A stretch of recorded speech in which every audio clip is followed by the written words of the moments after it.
Hey everybody, thanks for tuning in. Today's video might be a little bit more on the shorter side. The reason is I'm coming up on finals week, so I kind of need to dedicate some time to studying. So it's probably not going to be in as in-depth of a video as usual.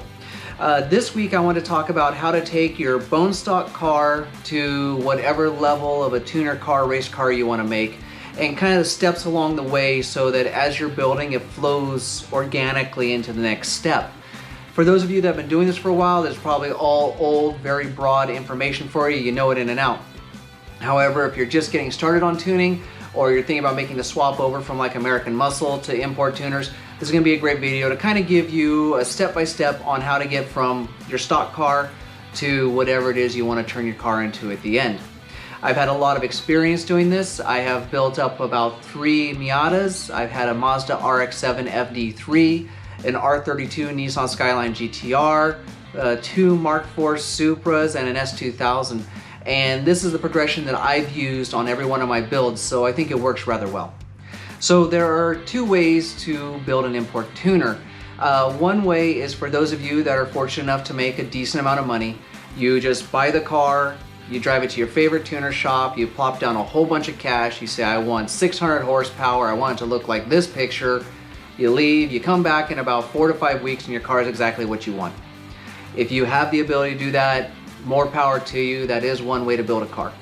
This video is going to be focused on those of us who don't have access to that type of cash, so we end up building the car over time. I usually say most of my builds are 5-year builds because it takes that much time to work up to get the cash, buy the parts, install, drive around, love it, decide to upgrade another part, save up the cash, and you kind of see where this is going.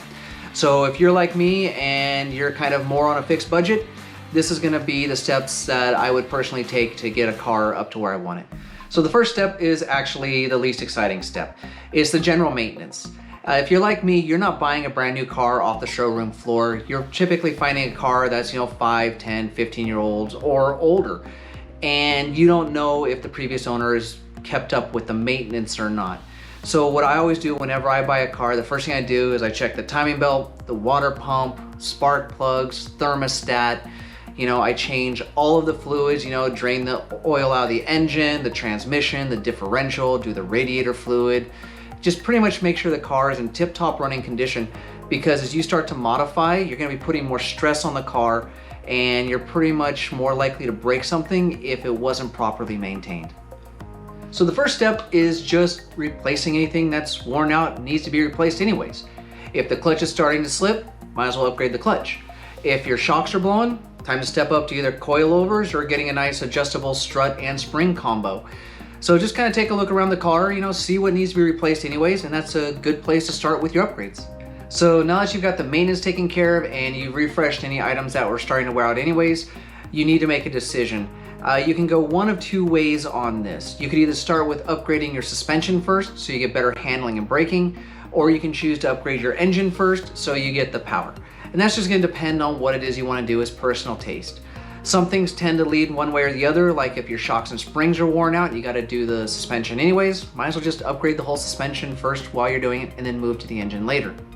I know me personally, I typically start with the suspension because there's usually a lot less involved in upgrading the suspension than upgrading your power.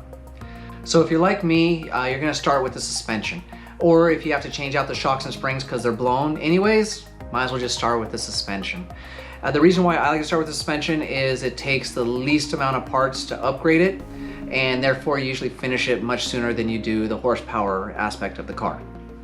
The major aspect of suspension is going to be the shocks and springs. And you have a couple options here. If you have a lot of money, or if you plan on using the car as a hard cornering car for like autocross, you're going to look at something like a coilover setup. And coilovers, there's different levels of coilover. You can just get a general coilover that has an adjustable perch, spring, and adjustable dampening, all the way up to coilovers that have adjustable ride height and 3-way adjustable dampening. So depending on how in-depth you want to get into dialing up your suspension, you might want to look at the coilovers. If you don't have the money and you don't want to go that in-depth into dialing your suspension, another great way to go is just getting an adjustable shock and spring combo. There's some great adjustable shocks out there. The KYB AGXs are great shocks. I've had great experiences with Tokiko Illuminas as well as Koni adjustables. They're going to be much cheaper, and you're still going to be able to stiffen up or soften your suspension depending on what you want. Along with those, you're going to need to get springs. There's two options there as well. There's progressive springs and linear springs. So the progressive springs, they're going to start off kind of soft at the top, but as they get pressed, they get stronger and stronger and stronger to help keep the car more level. Another option would be the linear springs. So the linear springs are going to be the same strength regardless of how far the spring travels. I personally prefer linear springs because it's a little bit more predictable on how the suspension is going to handle. However, if you're using the car as a daily driver and you want a little bit softer of a ride, a progressive spring is a great way to go. As you're doing the shocks and springs, seeing how you already have the suspension apart anyways, this is usually when I upgrade the bushings. And the reason why you want to upgrade the bushings is if you're like me, you're buying an older car, and so it's got the old rubber factory bushings. And those bushings are starting to bind or they're starting to degrade, and so it's really messing with your suspension. Getting new polyurethane bushings really frees up the suspension on a couple different ways. One, the old rubber bushings are going to tend to bind, so as the peg is rotating within the bushing, the rubber is going to be fighting it no matter which way it's traveling. Whereas if you have the polyurethane, it's going to be able to slide very easily within the bushing. The other thing changing out the bushings is going to do is the rubber bushings tend to absorb some of the energy from the road as well. By getting the polyurethane, is all the energy is being transferred to the shocks and springs, which there again makes the travel of the suspension far more predictable and, in my opinion, a much better ride. After you get those big things out of the way, you've pretty much done the majority that you're going to do to the suspension. Next is optional. So if you want to get like adjustable sway bars and adjustable A-arms and stuff like that, that's up to you. So getting adjustable like A-arms and cross members, that's going to allow you, if you're doing crazy things with your suspension, to adjust your camber and toe in beyond what the factory can do. If you do want to do something like a sway bar, it depends on the car as to whether or not it's worth it. Some cars run great with the factory sway bars. Some cars like the FD3RX7 run better with a stronger, beefier front sway bar and leaving the rear sway bar alone. And some cars benefit from doing both sway bars.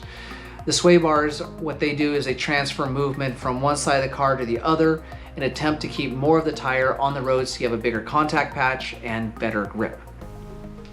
Last part of the suspension that some people look at would be a strut tower bar. There again, this is going to depend on your car as to whether or not it's beneficial.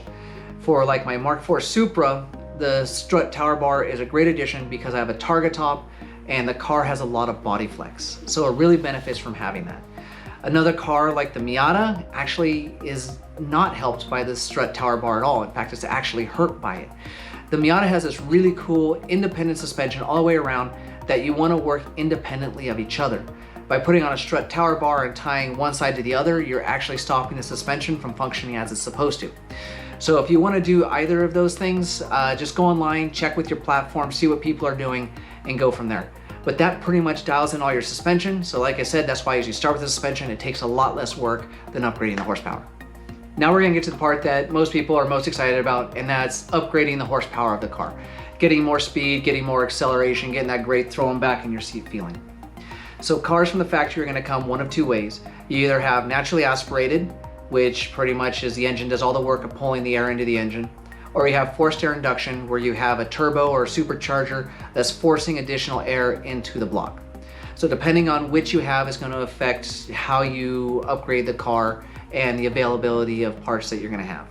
Now we get to the part that most people think about when they think of upgrading a car, and that's raising your horsepower. So there are two different platforms out there. You either have naturally aspirated engines or forced air induction, which is like your turbo superchargers. Both engines is going to have different routes as to how to achieve higher horsepower, but both start on the same track. I always start with the intake and the exhaust, and that's where most people start as well. When it comes to intakes, you have two options pretty much. You have a short ram intake, which has the filter inside the engine bay as close to the throttle body as possible. The other intake you have is the cold air intake, which is going to have a longer intake tube because it moves the filter outside of the engine bay where it can suck up cooler air. Cooler air is more dense air, which gets you a better air-fuel ratio mixture in the cylinder and a better burn in the cylinder, giving you more horsepower. There are some advantages to the short air ram intake, but for the most part, the cold air is going to be the way you're going to want to go. The next part is most people go to is the exhaust. People start by like removing cats or getting wider exhausts.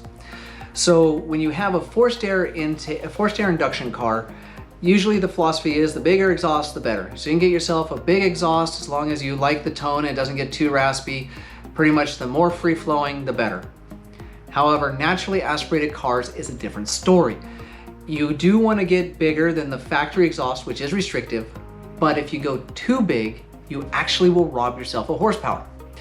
The reason why is that after the air-fuel mixture is burned in the cylinder, you have exhaust. And the exhaust valve opens up and the cylinder pushes that exhaust ball out of the cylinder into the exhaust and it travels down the pipe. As it's traveling down the pipe, you have one exhaust ball. And there's going to be a little vacuum created behind it as it travels, waiting for the next cylinder to open up and let the next ball of exhaust out of that cylinder. So what happens is you have a ball of exhaust, little bit of vacuum, ball of exhaust.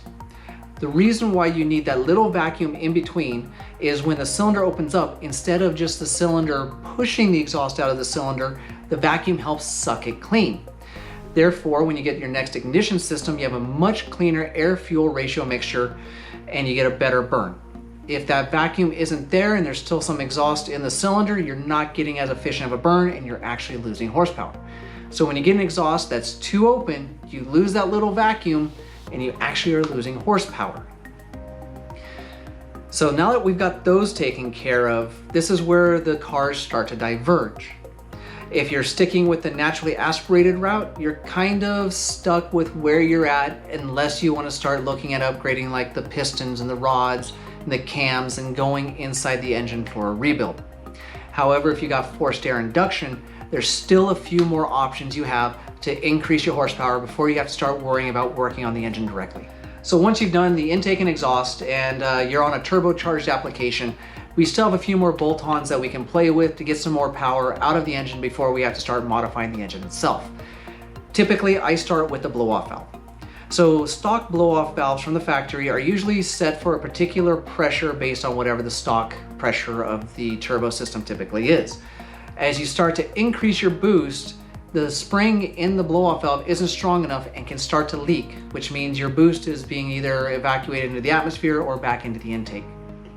By getting an aftermarket blow-off valve, you can get an adjustable blow-off valve or a stronger spring to help keep it closed so you're not losing pressure.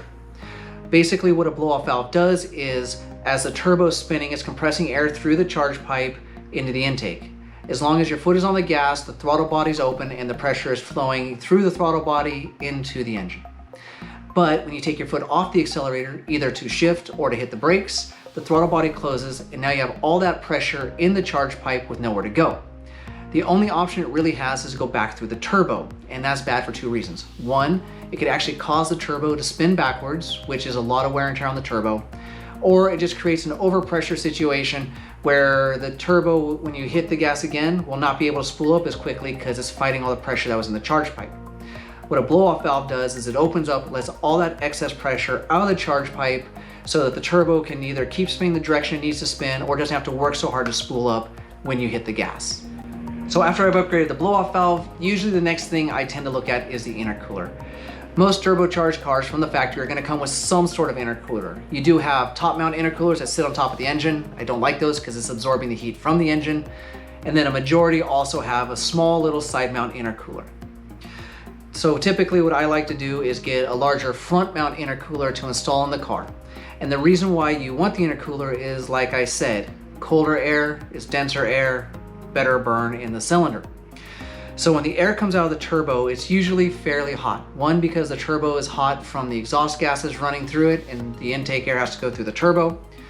Also, for those of you that are a little bit more chemistry adept, there's that equation which is PV equals nRT. If you don't know chemistry or math that well, this is no problem. All you really need to understand is that if you notice pressures on one side of the equation, temperatures on the other side of the equation. As you raise the pressure to keep the equation balanced, temperature has to go up as a byproduct. So as you pressurize the air, it's going to raise in temp also. So you do not want hot air going into the engine, so you have a bigger front mount intercooler. And what it works is it works like the radiator for the engine. The pressurized air goes into the intercooler. Air runs through the intercooler, cooling it down to ambient temperature so that when it goes back into the intake, it is as cool as it can possibly be, so you can have that denser air for the better burn. Now that I've upgraded the blow-off valve in the intercooler, my mind definitely turns to turning up the boost. But before I do that, I typically like to upgrade the fuel pump. Basically, the fuel pump's what pressurizes the fuel into the lines before it hits the injectors. We'll talk about what the injectors do later. But if the fuel pump isn't strong enough, there's not enough pressure in the line, you're not going to be able to get enough fuel into the block to compensate for the higher boost and the more air in the cylinder. So changing out the fuel pump is actually usually a very easy ordeal. There's a lot of them on the market. You'll want to do some checking as to what most people use in your car as far as how much PSI they're running. Just buy one, drop it in, you're ready to go on to the next step.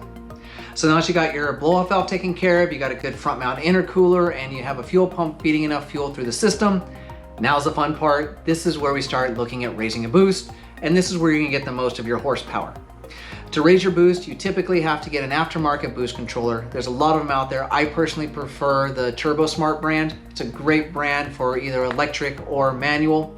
I typically like to run an electric boost controller because then I can control the boost from the cabin, makes things much easier. Before you raise the boost, I recommend this for any turbocharged application car, whether you're gonna raise your boost or not. Get a wideband O2 gauge and get a boost gauge. The reason why you want to do that is a lot of the boost gauges that come stock on cars really are not a true boost gauge. Usually it runs through the ECU through some sort of algorithm and spits out something on the dash. It's only a guesstimate. You're gonna want to get as accurate as a boost rating as you can, because if you start to overboost, you can start to run into problems and damage your engine. Also, a boost gauge will let you know if you have a boost leak. So if you're accelerating and you see yourself hit 12 PSI and then it starts to kind of back down to 10, 8, you got a boost leak somewhere, and at least a boost gauge will let you know that. A wideband O2 gauge is something I feel is extremely necessary as well, because as you start to run more air into the cylinder, the ECU has to keep up and put more fuel into the block. Sometimes it doesn't do that well, or you have a bad injector. Either way, you need to take a look at what your air-fuel ratios are doing. If you start running too lean, you start burning hot and you can damage your engine. So like I said, before you start raising the boost, make sure you have a good boost gauge, make sure you have a good wideband O2 gauge, and you're ready to start raising boost. Some cars in the ECU will come pre-programmed with a boost cut, where if it sees boost hitting a certain level, it starts cutting fuel to the block to reduce power because it thinks there's something wrong. There's usually what's called a fuel cut defender out there. I know Grady puts them out, HKS puts them out. Depending on your car, you may need one of those. So that's typically the next step I go through. So I'm running, a little bit more boost. I'm definitely getting a lot more power. I'm making sure I'm being safe with how I'm making the power before I'm ready to step up to the next big thing, which is where you're going to get a big boost as well. So at this point, we're kind of pushing the stock fuel system to about what it can do, to probably even a little bit more than what it can do. So this is where we need to start looking at going with a standalone fuel management system. Also, when you do your fuel management system, I tend to upgrade my injectors at the same time. The reason why I don't do it the other way around is if you upgrade your injectors, the stock computer doesn't know how to handle it and your car's not going to run right. So what the injectors do is the injectors control how much fuel actually goes into the block. We've upgraded the fuel pump to make sure there's enough pressure on the line, but bigger injectors squirt more fuel into the block to compensate for more air that's being pushed in from the turbo. Your stock computer isn't going to know what to do with that, and that's why you need a standalone management system. There's a lot of options out there, and it seems like depending on which car you have, each community has their favorite. Like when I had my RX-7, everybody loved the Adaptronic. When I had the R32 GTR, everybody loved Haltech. With my Supra, everybody loves AEM. There's a lot of brands out there. They're both great for whatever reason, but just kind of check with your community. If there's a popular one, there's a reason why, just go with that one. When it comes to actually tuning it, I have done a tune myself. I did it on my 97 Eclipse GSX back in the day. I did a mediocre job at best. This is one of those situations where it's not a do-it-yourself situation. If you're gonna put in a standalone fuel management system, take it to a professional that knows how to tune it right. He's gonna know the fuel maps, he's gonna know how to adjust the timing, he's even gonna be able to adjust the boost for you, because now that you've got the bigger injectors and the bigger fuel pump, you can run more boost, and sometimes even the ECU will be able to control the boost for you, so you can pull out the old boost controller you're using and sell it and recoup some money. So at this point, this is where you're going to see your biggest increase in horsepower because you're getting the most efficiency out of your system that you can. And this is typically where it gets the most fun. So up to this point, we've been kind of raising the horsepower of the car slowly. But we've been doing it because most of the stuff we've been put on is what's called supporting mods. You can't really put on a bigger turbo until those are on there, because as you strap on a bigger turbo, it's going to change the fuel curves because there's going to be more air flowing at different points in time. And you're also going to be running more boost, which the stock fuel system won't be able to handle. So the great thing is we've been able to upgrade things, get power here and there, but at this point, you're probably taxing what the stock turbos can do. As you start to go over what stock turbos can handle, which are usually about 12 to 18 PSI depending on the car, you start overspinning the turbo and you're looking at probably blowing the turbo. So we're going to put on a bigger turbo to get more power. You have two options when it comes to this. You can either get a smaller turbo, which will spool up at the lower end, but you're not going to get as much power on the top end. Or you can get a huge turbo, and there's going to be what's called turbo lag, which is how long it takes for the turbo to fully spin up and give you full boost, but you're going to have maximum power at the top end. So like I said, now that we've got all the supporting mods out of the way, it's time to pick your turbo, drop it in, and this is where you're going to see some really big gains. The only limitation at this point now is what the stock engine can handle. So at this point, most people are pretty happy with where the car is sitting. It's putting down some really good horsepower. You're able to have quite a bit of fun. It's going to corner and handle well, and really, depending on what community you're in the upper echelon of what the cars can do. However, if you're one of those where this is still not enough power for you, the next step is way more invasive, and it has to do with modifying the engine. Some people will go very, very light on this, like they might put in some aftermarket cams so you get a wider opening on the valve so you get some better flow of gases. Some people will put in some stiffer valve springs and retainers so you can have a higher RPM. And then there's some that go absolutely nuts and they'll yank the whole engine out of the car and they'll replace the pistons, the rods, the crank, so they can run max amount of boost and max amount of RPMs and just have an all-out race car. Usually when you go that deep, the car stops being very effective as a daily driver or street car and almost becomes a dedicated track car. But there again, it all just depends on what you want out of your car. You know, the sky's really the limit on this. So the last thing I want to talk about is the brakes. At some point in time, you are going to want to upgrade the brakes. You are moving a heavy piece of metal at a much higher rate of speed than it was, and stopping is very important, whether it comes to issues where you need to stop quickly for an emergency, or you're on the brakes because you're on a track and you need to slow that car down to get your optimal amount of speed to go through a corner. The reason why I didn't bring this up sooner is I really don't have a specific time as to when I upgrade the brakes. You could do it while you're working on your suspension because you already have everything apart anyways, or you can do it while you're upgrading the engine bay. Typically though, you do want to upgrade the brakes roughly around the time at the latest when you up your boost or put on a bigger turbo, because that's when you're really going to be putting down some serious power. The last thing I want to talk about is things that people do to their car that are popular that just annoy the hell out of me. Right now, the big thing out in the automotive world is, for some reason, the pops and bangs movement. For some reason, everybody thinks this is super cool. Basically what you're doing is you're tuning your car to be extremely rich, so when you let your foot off the accelerator, it does some little pops and bangs out of the exhaust pipe and maybe throws a little bit of flame. This is actually not good for the car. I mean, yeah, everyone thinks it looks cool, but in essence what you're doing is you're tuning your car to be extremely rich. And by tuning your car to be rich, what happens is after it's got the detonation in the cylinder, there's still unspent fuel in the exhaust. It gets pushed out into the exhaust pipe, which is hot, and then it ignites in the exhaust pipe and gives you those pops and bangs. You're not making your car any faster, you're not making it any better, you're just making it sound stupid. On top of that, it also damages your car. If you have a turbo, it can damage the turbo itself. If you don't have a turbo, all that excess heat can damage your exhaust valves, so just please don't do it. Another modification that I see that just absolutely annoys me is people who do two-stepping. Now, the funny thing about two-stepping is it actually does serve a purpose, but it's not going to serve a purpose that's really going to benefit the everyday driver. So two-stepping was originally developed for the drag strip, where a 1/100th of a second can make a difference between a win and a loss. What two-stepping is it's playing with the timing and also the richness of the fuel-air ratio, and it also detonates in the exhaust, and what it does is it kind of pre-spools the turbo, so when you shift, it doesn't take as much time to get up to maximum boost. But because once again, you're detonating in the exhaust, you're putting excess wear on the turbo. So no turbo lasts forever, but they do last a long time. But by two-stepping, you are gonna wear out your turbo sooner, and I seriously doubt you're trying to shave a 1/100th of a second off of your quarter-mile time. And the last mod that seriously annoys me, fortunately, is on the decline, and that is the stance crowd, also formerly known as the hella flush crowd. And you've seen these cars, they've got their wheels cambered out like this, and they're running on just a thin patch of tire. And that's just absolutely stupid. They're running wheels that are way too wide for the car, and then they run tires that are smaller, so that the sidewall is stretched, but it does absolutely nothing for you. It destroys how the car handles. It wears out your tires prematurely because it's only running on a thin strip, and you lose grip.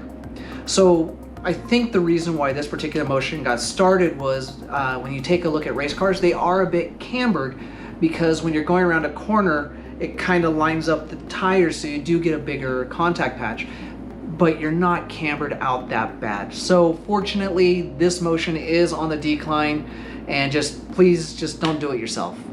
And that's pretty much about it. That's how you take a car that's dead stock to a car that's a very strong performer. Of course, there's some more nuances and some more technicality to it than I put in here, but this was just meant to be a basic introduction. If you have any questions or you feel there's anything I missed, go ahead and post in the comments down below and I will respond to you. If you like this video, go ahead and hit that thumbs up button and subscribe to my channel. I thank you all for watching, and I'll see you all out on the road.